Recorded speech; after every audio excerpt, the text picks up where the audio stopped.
Good morning बच्चों। Mendel laws of inheritance की हम बात कर रहे थे। दो लॉ हम पढ़ चुके हैं, law of dominance, law of segregation. वो दोनों मोनोहाइब्रिड क्रॉस की हेल्प से हम एक्सप्लेन कर सकते हैं।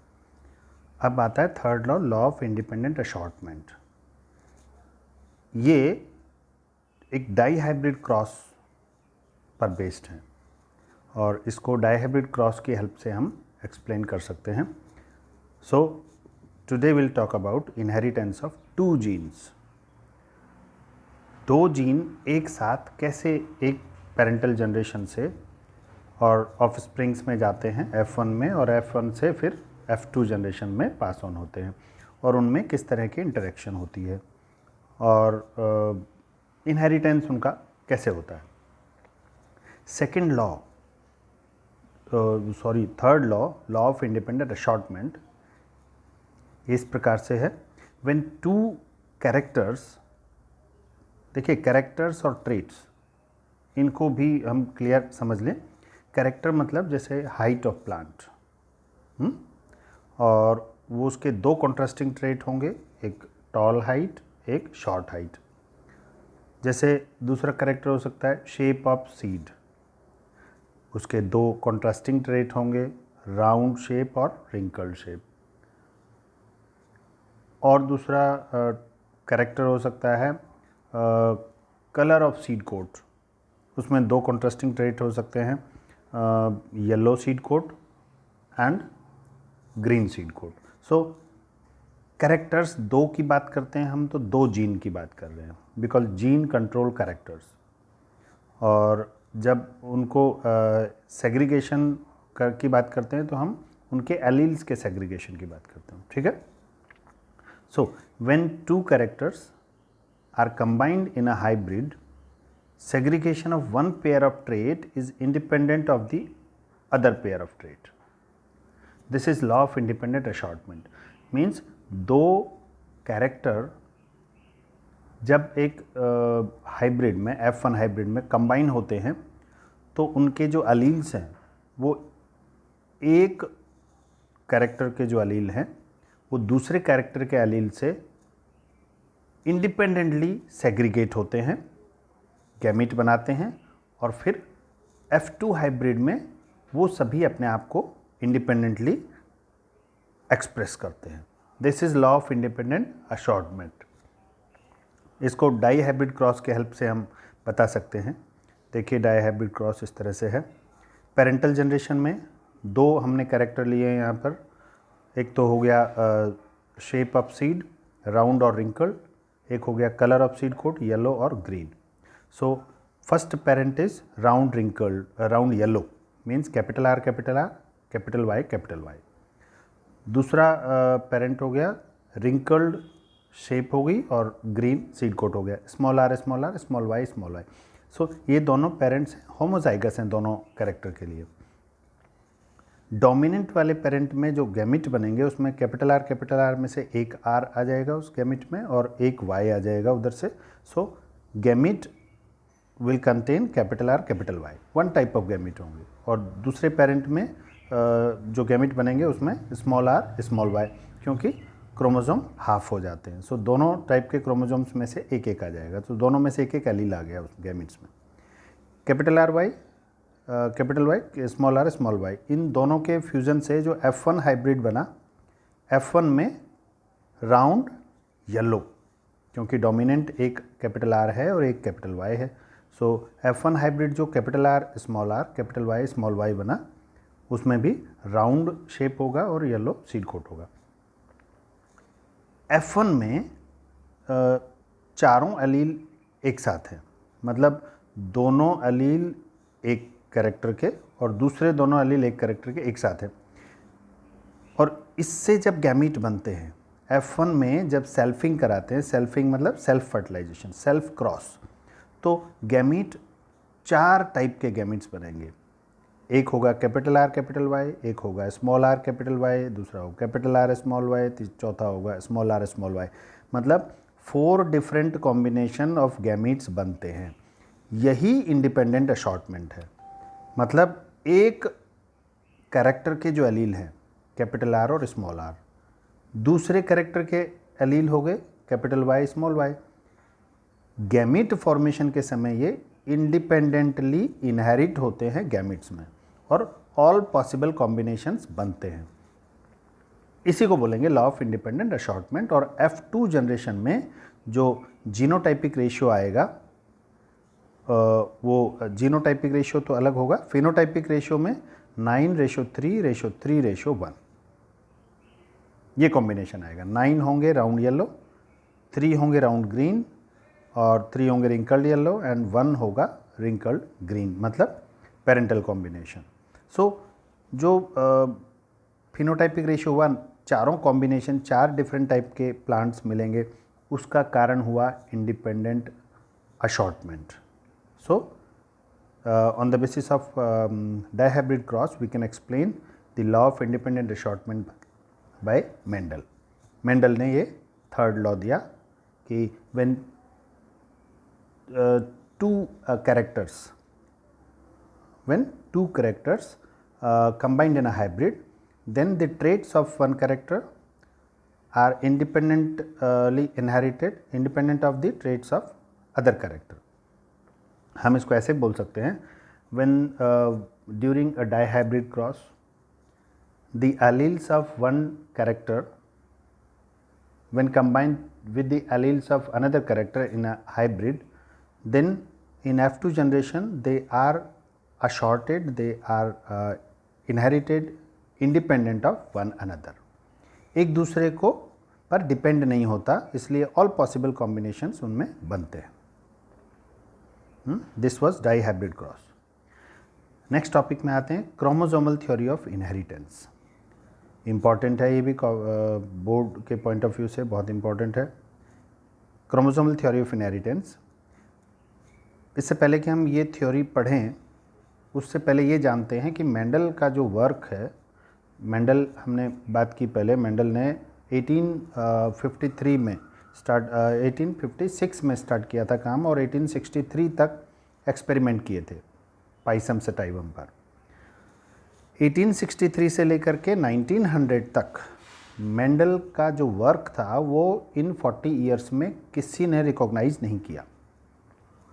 Y Mendel's theory was remain unrecognised. So उसके क्या क्या रीज़न रहे कि मेंडल का काम क्यों नहीं रिकॉग्नाइज हुआ, उनको क्यों नहीं उनके काम के लिए उन 40 ईयर्स में लोगों ने पहचाना, साइंटिस्ट ने पहचाना, उसके ये कुछ पॉसिबल रीजंस थे। सबसे पहला, communication was not easy in those days and his work could not be widely publicised. Communication का मीडियम जो है वो बहुत ईजी नहीं था उस समय, सो पब्लिक नहीं हो सका, पब्लिक उसके जो वर्क था या जो उसकी फाइंडिंग्स थी एक्सपेरिमेंट्स की, उसको नहीं जान पाई। Second reason was his concept of genes या फैक्टर। जो मेंडल ने उनको कहा था फैक्टर, मतलब आजकल वो जाने जाते हैं जीन्स। तो जो जीन या फैक्टर का जो कॉन्सेप्ट था, as stable and discrete unit that control the expression of trait.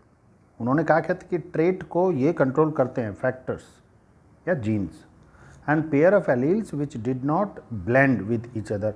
और एक पेयर में जो दो एलील होते हैं एक दूसरे को वो ब्लेंड नहीं करते, ब्लेंडिंग नहीं होती। तो ये जो कॉन्सेप्ट था, it was not accepted by his contemporaries as an explanation of the apparently continuous variation seen in nature. Variation का जो कारण है वो ये एलील्स हैं और इनकी ब्लेंडिंग नहीं होती। इस कॉन्सेप्ट को उनके जो कोलिग्स थे, उनके जो कंटेम्प्रेरीज थे उस समय जो इस फील्ड में काम कर रहे थे, उन्होंने इसको एक्सेप्ट नहीं किया। क्यों नहीं किया, उसके भी रीज़न रहे होंगे कि वो उसको प्रूव नहीं कर पाए होंगे। सो उन्होंने इसको काम को एक्सेप्ट नहीं किया या फाइंडिंग्स को एक्सेप्ट नहीं किया। ये कारण था उनका जो काम था रिकॉग्नाइज नहीं हुआ। Third reason, Mendel's approach of using mathematics to explain biological phenomena was totally new and unacceptable to many of the biologists of his time. Mendel जो कि एक मैथमेटिशियन थे, उन्होंने मैथमेटिकली जो कैलकुलेशन की थी बायोलॉजिकल फिनोमिना या इनहेरिटेंस को प्रूव करने के लिए, वो उस समय बिल्कुल नई थी और उसको लोगों ने एक्सेप्ट नहीं किया। जो साइंटिस्ट उस समय में थे, बायोलॉजिस्ट थे, उन्होंने एक्सेप्ट नहीं किया कि मैथमेटिक्स का इस्तेमाल बायोलॉजी में हो रहा है, और वो अनएक्सेप्टेबल था उस समय। Finally he could not provide any physical proof for the existence of factors. जो मेंडल ने कहा कि कैरेक्टर्स के इनहेरिट होने के लिए कैरेक्टर्स को कंट्रोल करते हैं फैक्टर्स, तो फैक्टर्स को वो फिजिकली प्रूव नहीं कर पाए कि एक्चुअली फैक्टर्स होते क्या हैं। उन्होंने बता तो दिया कि फैक्टर ऐसी कोई चीज़ है जो कैरेक्टर्स को कंट्रोल करती है और हर एक ऑर्गेनिज्म में होती है, लेकिन उसको फिजिकली प्रूव नहीं कर पाए। So these 4 were the possible reasons why Mendel's work was not recognized from 1863 to 1900। 1863 से 1900 तक उनके काम को रिकॉग्नाइज नहीं किया गया। ये 4 पॉसिबल रीजन्स थे। ये भी इम्पॉर्टेंट क्वेश्चन है और पूछा जाता है, why his work was not recognized during his time. Now rediscovery of Mendel's result. Mendel के काम को 1990 में मेंडल के काम को 1990 में रिकॉग्नाइज किया गया, और 1990 से पहले क्रोमोसोमल थ्योरी ऑफ इनहेरिटेंस आ गया था 1902 में।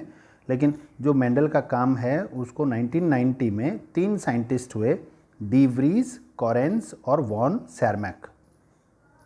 नाम इनके बहुत इंपॉर्टेंट हैं और बाय नेम भी ये क्वेश्चन आता है, who rediscovered Mendel's work. So 1990 में, not much back, 30 years back, उनके काम को रीडिस्कवर किया इन 3 साइंटिस्ट ने, de Vries, Correns and von Tschermak. Independently rediscovered Mendel's result on the inheritance of characters, और उनके काम को वापस से रिकॉग्नाइज किया गया। अब हम बात करते हैं क्रोमोसोमल थ्योरी ऑफ इनहेरिटेंस की। देखिए 2 साइंटिस्ट हुए हैं, Walter Sutton and Theodor Boveri. इनका जो सेकेंड नेम है that is important, W Sutton and T Boveri, उतना काफ़ी है। W Sutton and T Boveri नाम याद रखने हैं। इन्होंने 1902 में ये क्रोमोसोमल थ्योरी ऑफ इनहेरिटेंस दिया। अब ये क्या था और किस पर उन्होंने काम किया, कैसे किया? They work out the chromosomal movement during meiosis. इन दोनों साइंटिस्ट ने मियोसिस मतलब सेल डिवीजन के समय, गैमीट फॉर्मेशन के समय, क्रोमोसोम्स की एक सेल से दूसरे सेल में मूवमेंट को ऑब्जर्व किया, उसके बिहेवियर को स्टडी किया, और ये पाया कि क्रोमोसोम्स का जो बिहेवियर है it is parallel to the behaviour of genes या फैक्टर्स, जो मेंडल ने कहे थे कि जैसे क्रोमोसोम एक सेल से दूसरे सेल में जाते हैं वैसे ही जीन्स भी जाते हैं, क्योंकि एक्चुअली अब हम ये जानते हैं कि जीन्स किसके ऊपर होते हैं, लोकेटेड क्रोमोसोम पर। तो शटन एंड बोवेरी ने सबसे पहले ये बताया कि जीन्स का बिहेवियर और क्रोमोसोम्स का बिहेवियर पैरेलल होते हैं, एक जैसे होते हैं ड्यूरिंग मियोसिस, और उनका इस्तेमाल उन्होंने मेंडल के लॉज को एक्सप्लेन करने में किया। Sutton united the knowledge of chromosome segregation with the Mendelian principles and called it chromosomal theory of inheritance. और इस बिहेवियर को स्टडी करने के लिए इन्होंने इस थ्योरी का नाम दिया क्रोमोसोमल थ्योरी ऑफ इनहेरिटेंस, कि जो मेंडल ने काम किया था वो जीन्स के बिहेवियर पर किया था, बट इन्होंने उसको क्रोमोसोम से जोड़ दिया, क्रोमोसोम के नाम पर उसको रीडिस्कवर किया और इसका नाम दे दिया क्रोमोसोमल थ्योरी ऑफ इनहेरिटेंस। इसमें ये पोस्टुलेट थे कुछ, ये इंपॉर्टेंट 4 पॉइंट्स हैं जिसको मिला के हम बोलते हैं chromosomal theory of inheritance. First, chromosomes and genes are present in pairs in diploid cells. Diploid cells मतलब बॉडी सेल्स में क्रोमोसोम्स और जीन्स पेयर में प्रेजेंट होते हैं, they are present in pairs. जैसे मेंडल ने फर्स्ट लॉ में कहा था कि फैक्टर्स अकर इन पेयर्स, तो chromosome and genes both are present in pairs in diploid cells. Secondly, homologous chromosomes separate during gamete formation, during meiosis. Meiosis में जब gamete formation होता है तो होमोलोगस क्रोमोसोम्स अलग अलग हो जाते हैं। होमोलोगस क्रोमोसोम मतलब जिनका शेप ऑलमोस्ट सिमिलर होता है, जिन पर सेम टाइप के एक ही जीन के 2 एलील प्रेजेंट होते हैं, वो अलग अलग हो जाते हैं मियोसिस में। और fertilization restores the chromosome number to diploid condition. जब फर्टिलाइजेशन होता है, गैमेट्स का फ्यूजन होता है, तो क्रोमोसोम का नंबर वापस से डिप्लॉयड हो जाता है। ये तो होता ही है।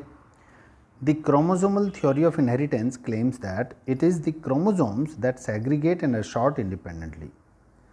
फाइनली इन्होंने कहा कि वो क्रोमोसोम ही हैं जो इंडिपेंडेंटली अशॉर्ट होते हैं और सेग्रीगेट होते हैं। मेंडल ने जो जीन्स सेग्रीगेट होते हैं उसके जगह पर इन्होंने कहा कि क्रोमोसोम सेग्रीगेट होते हैं, और क्रोमोसोम जब अलग अलग होते हैं तो उनके ऊपर प्रेजेंट जीन्स भी अलग अलग होते हैं। So these 4 postulates were called as chromosomal theory of inheritance, जो कि सटन एंड बोवेरी ने दिया। अंडरस्टूड? अब इसको एक्सपेरिमेंटली प्रूव किया TH. Morgan and his colleagues ने। इस जो क्रोमोसोमल थ्योरी ऑफ इनहेरिटेंस को एक्सपेरिमेंटली प्रूव किया। उन्होंने काम किया ड्रोसोफिला मेलेनोगास्टर, एक फ्रूट फ्लाई होती है, उसके ऊपर काम किया। अब उन्होंने इस ड्रोसोफिला को ही क्यों सेलेक्ट किया इस काम के लिए? जैसे मेंडल ने स्वीट पी को, पाइसम सेटाइवम को ही क्यों सेलेक्ट किया? उसके पीछे भी कारण थे। उसमें तो कारण ये थे कि जो मटर का प्लांट है वो उसमें जो ऑब्जर्वेबल ट्रेट्स काफ़ी ज़्यादा होते हैं, शॉर्ट लाइफ स्पैन होता है, इजीली ग्रो कर सकते हैं, इजीली कॉन्ट्रास्टिंग ट्रेट्स को ऑब्जर्व कर सकते हैं। बहुत सारे रीज़न थे जिसके कारण मटर को ही चुना उन्होंने। अब ड्रोसोफिला को ही टी.एच. मॉर्गन ने क्यों चुना एक्सपेरिमेंटल वेरिफिकेशन के लिए? तो इसमें ये रीज़न थे, it is suitable for genetic studies, suitable है होती है जेनेटिक स्टडीज़ के लिए। It can be grown on simple synthetic medium in the laboratory, laboratory में सिंपल सिंथेटिक मीडियम में ग्रो किए जा सकते हैं इसके लार्वा और जो एडल्ट है। They complete their life cycle in about 2 weeks, 15 days में लाइफ कंप्लीट कर लेते हैं। सो जल्दी हम रिजल्ट्स पा सकते हैं इन लेस टाइम। फोर्थ क्या था? अ सिंगल मेटिंग, एक बार फर्टिलाइजेशन से could produce large number of progeny flies. एक मेटिंग में बहुत सारे एग्स ले करती हैं, so large number of progeny can be produced और उनको ईजिली ऑब्जर्व किया जा सकता है। Clear differentiation of male and female flies, male flies female flies दिखाई देने में डिफरेंट होती हैं, उनको पहचानना आसान होता है। Have many types of hereditary variations, जैसे मटर में बहुत सारे 7 पेयर ऑफ कॉन्ट्रास्टिंग ट्रेट्स थे, वैसे ही फ्रूट फ्लाई यानी जो ड्रोसोफिला मेलेनोगास्टर है इसमें भी बहुत सारे हेरिडिटरी वेरिएशंस होते हैं। That can be seen with low power microscope, और बहुत आसानी से लो पावर में भी वो नज़र आ जाते हैं। सो ये सब कारण थे कि टी.एच. मॉर्गन ने फ्रूट फ्लाई को यानी ड्रोसोफिला को एक्सपेरिमेंट्स के लिए चूज़ किया। अब उन पर जब काम किया टी.एच. मॉर्गन ने तो 2 टर्म इम्पॉर्टेंट, ये बहुत ही इम्पॉर्टेंट हैं और लिटिल डिफ़िकल्ट टू अंडरस्टैंड, तो ध्यान से इनको समझने की कोशिश कीजिए। Linkage and recombination. जब टी.एच. मॉर्गन ने ड्रोसोफिला पर काम किया तो ये कुछ फिनोमिना उन्होंने ऑब्जर्व की। They were working on Drosophila to prove the chromosomal theory of inheritance. Morgan hybridised, Morgan ने क्रॉस कराया, किसका क्रॉस कराया? Yellow bodied white eye. Yellow body और ब्राउन बॉडी, ये 2 कॉन्ट्रास्टिंग ट्रेट हो गए एक कैरेक्टर के, और दूसरा हुआ वाइट आई और रेड आई, ये एक दूसरा कॉन्ट्रास्टिंग पेयर ऑफ ट्रेट हो गया। तो इन दोनों मतलब डाईहाइब्रिड क्रॉस कराया फ्लाइज में, और F1 प्रोजेनी को फिर इंटरक्रॉस कराया, मतलब सेल्फिंग कराई। ही ऑब्जर्व दैट, उस पर क्रॉस करने के बाद ये पाया 2 genes did not segregate independently of each other and the F2 ratio deviated very significantly from 9331, जो कि एक्सपेक्टेड था, जो कि डायहाइब्रिड क्रॉस में फिनोटाइप रेशियो 9331 होना चाहिए, लेकिन उससे कुछ अलग आया। और अलग आने का कारण था कि 2 जीन वो एक साथ ही रहे F2 में भी, वो सेग्रीगेट नहीं हुए। अब when two genes in a dihybrid cross were situated on the same chromosome, क्योंकि इसका कारण क्या था, अलग नहीं हुए, इसका कारण क्या था कि वो दोनों जीन एक ही क्रोमोसोम पर लोकेटेड थे और वो क्रोमोसोम एक जगह चला गया एक ही गैमेट में, तो वो दोनों जीन एक ही गैमेट में जा रहे थे बार बार। The proportion of parental gene combination was much higher, और इससे पेरेंटल कॉम्बिनेशन ही ज़्यादा बना। न्यू कॉम्बिनेशन या नॉन पेरेंटल कॉम्बिनेशन कम परसेंटेज में बना। और मॉर्गन ने इसको physical association of two genes को लिंकेज ऑफ टू जीन्स माना और एक नई टर्म दे दी, लिंकेज।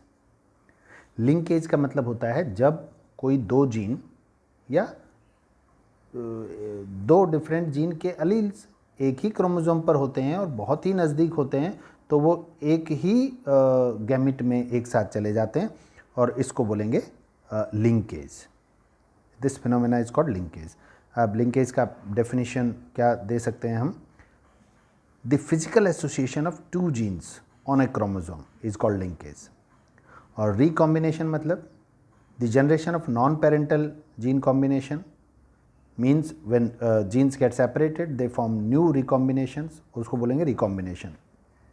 और रिकॉम्बिनेशन परसेंटेज हाई होगा अगर लिंकेज कम होगी तो। Morgan found that even when genes were grouped on the same chromosome, some genes were very tightly linked, showed very low recombinations, while others were loosely linked and showed higher recombinations. Morgan ने पाया कि कुछ gene जो हैं वो बहुत ही physically close located होते हैं और उनको बोलते हैं टाइटली लिंक्ड, क्योंकि वो रिकॉम्बिनेशन बहुत कम प्रोड्यूस करते हैं, रेयरली, कम परसेंटेज में। और कभी कभी जो हैं जीन्स थोड़े से दूर होते हैं एक ही क्रोमोसोम पर, तो रिकॉम्बिनेशन परसेंटेज थोड़ा ज़्यादा हो जाता है। The genes white and yellow were very tightly linked and showed 1.3% recombination only, और 98.7% जो हैं वो पेरेंटल कॉम्बिनेशन बना, क्योंकि वाइट और येलो के जो जीन थे वो बहुत क्लोज लोकेटेड थे, टाइटली लिंक्ड थे। The genes white and miniature body, miniature wing showed 37.2% recombinations, और उनको बोला लूजली लिंक्ड थे। रिकॉम्बिनेशन परसेंटेज ज़्यादा हुआ मतलब वो अलग अलग हो गए नेक्स्ट जनरेशन में, और इसको बोलेंगे लूजली लिंक्ड थे। दोनों ही केसेस में they were present on the same chromosome, but tight linkage और लूज लिंकेज दोनों ने शो किया। Alfred Sturtevant used the frequency of recombination between gene pairs on the same chromosome as a measure of distance between genes and mapped their position on the chromosome. Chromosome mapping term ये इन्होंने दी, Alfred Stuart. इन्होंने gene mapping की। Gene mapping मतलब एक ही chromosome पर दो gene के बीच की डिस्टेंस को मेज़र किया, कंपेयर किया, और उससे उसकी हेल्प से टाइट लिंकेज और लूज लिंकेज उसको डिफरेंशिएट किया। इसको बोलते हैं जीन मैपिंग या क्रोमोसोमल मैपिंग भी बोलते हैं। Now new term comes polygenic inheritance. Polygenic inheritance मतलब कभी कभी बहुत सारे जीन जो हैं वो 3 और मोर जीन्स एक ट्रेट को कंट्रोल करते हैं। Human have no distinct tall और short, instead a whole range of possible heights. मतलब ह्यूमन में जो हाइट वाला जो ट्रेट है वो बहुत ही क्लियर नहीं होता है, मतलब हाइट ज़्यादातर लोगों की टॉल भी नहीं होती और ज़्यादातर लोगों की ह्यूमन बीइंग की हाइट जो है शॉर्ट भी नहीं होती। बहुत सारे वेरिएशन होते हैं हाइट में। इसका मतलब बहुत सारे जीन कॉम्बिनेशन इसमें इन्वॉल्व हैं। Such traits are generally controlled by 3 or more genes and are thus called polygenic trait. So human height का जो trait है उसको polygenic trait कहा जाएगा। Beside the involvement of multiple genes, polygenic inheritance also takes into account the influence of environment, और इन genes के expression पर environment का भी effect influence होता है। दूसरा जो पॉलीजेनिक ट्रेट होगा वो है ह्यूमन स्किन कलर। वो भी फेयर स्किन भी होती है, डार्क स्किन भी होती है, कम फेयर भी होती है, जिसको व्हीटिश कलर बोलते हैं। तो बहुत सारे स्किन में वेरिएशंस हैं ह्यूमन स्किन कलर में। सो ये भी एक पॉलीजेनिक ट्रेट या पॉलीजेनिक इनहेरिटेंस का रिजल्ट है। In a polygenic trait the phenotype reflects the contribution of each allele, means the effect of each allele is additive, हर एक allele contribute करता है। Assume that 3 genes capital A, capital B and capital C control the skin color in humans। मान लीजिए 3 dominant gene हैं जो skin colour को control करते हैं, मान लिया वो A, B और C हैं। Dominant forms A, B and C responsible for dark skin colour and recessive forms, इनके जो स्मॉल लेटर होंगे वो लाइट कलर ऑफ स्किन देंगे। मतलब डोमिनेंट जो कलर है स्किन का वो डार्क कलर है। सो जीनोटाइप विद डोमिनेंट एलील्स, मतलब अगर किसी का जीनोटाइप है capital A, capital A, capital B, capital B, capital C, capital C, so will have darkest skin colour. उनका स्किन कलर डार्केस्ट होगा, सबसे डार्क होगा, जिनमें तीनों पेयर होमोजाइगस डोमिनेंट अगर हैं। जीनोटाइप विद रिसेसिव एलील्स, अगर तीनों पेयर के रिसेसिव होंगे, small a, small a, small b, small b, small c, small c, so they will have highest skin colour, lightest skin colour. Lightest मतलब fair, fairest कहिए उसको, whitish. Other combinations always with intermediate colours, और अगर एक capital A है बाकी सब small हैं, एक कैपिटल A कैपिटल B है बाकी सब स्मॉल हैं, उतना ही वो फेयर होता जाएगा, डार्क से और फेयर की तरफ मूव करेगा। जितने भी फेयर से डार्क की तरफ जाएगा अगर कैपिटल या डोमिनेंट एलील्स बढ़ते जाएंगे। So this type of inheritance is called polygenic inheritance, जब एक से ज़्यादा जीन किसी एक ट्रेट को कंट्रोल करते हैं। एक इसी तरह की फिनोमिना होती है प्लियोट्रॉपी, जब एक सिंगल जीन मल्टीपल फिनोटाइप को एक्सप्रेस करता है। This type of phenomena is called pleiotropic, और इस तरह के जीन को बोलेंगे प्लियोट्रॉपिक जीन। एक जीन बहुत सारे फिनोटाइप को, मल्टीपल फिनोटाइप को एक्सप्रेस करता है, कंट्रोल करता है। The mechanism of pleiotropy is most cases is the effect of gene on metabolic pathway which contribute towards the different phenotype. जैसे एग्जाम्पल हुआ, एक डिजीज होती है phenyl ketonuria, is a disease in human, it's an example of pleiotropy. This disease is caused due to mutation in the gene that code for an enzyme called phenylalanine hydroxylase. Phenylalanine hydroxylase एक protein enzyme है, ये एक gene से control होता है, बनता है, और उसमें अगर म्यूटेशन हो गया तो फिनाइल कीटोन्यूरिया हो जाता है। और phenotypic expression characterized by mental retardation हो जाता है इसमें डिजीज़ के लिए, रिडक्शन इन हेयर्स और reduction in skin pigmentation, melanin की कमी आ जाती है स्किन में। फिनाइल कीटोन्यूरिया एक मेटाबॉलिक डिसऑर्डर कहा जाता है, और ये प्लियोट्रॉपी के कारण होता है कि जितने एक्सटेंट में वो प्रोडक्ट बनता है, जीन प्रोडक्ट, उतने ज़्यादा जो है सिम्टम्स या एक्सप्रेशन फिनोटाइप मिलते हैं उस डिजीज्ड पर्सन में। So this type of phenomena when a single gene controls many expressions or many phenotypic expressions, multiple expressions, it is called as pleiotropy or pleiotropic gene. That was multiple gene inheritance, or ye pleiotropic gene experiment inheritance, right? So sex determination will be the next topic we'll discuss in the next video. Thank you very much.